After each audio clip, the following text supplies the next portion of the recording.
реально ютубта ақша бар. Жүрегі жарылып алғашқы айлығынан алған кезде бота сені шайға шақырайыншы дейді ғой.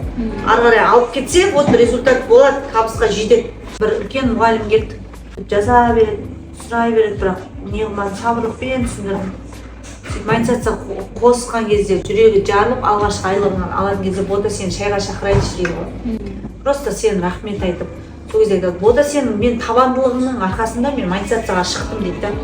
Мен сенен кішкентай қыздармен сөз естіп жатырмын деп, сен бет сөйлеген кезде мен жылап алатын едім дейді. Бірақ сол нәрсеңе рахмет қызым.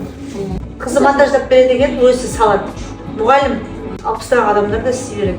YouTube жасқа қарамайды. Көп адамның жіберетін қателігі сынады мысалы. Менде просмотр болмай жатыр. YouTube канал ашып, жаңадан канал ашып, видео салып жүресің ғой, показ болмайды ғой. 10 күн, 20 күн, 1 айға дейін просмотр болмаса, это нормально.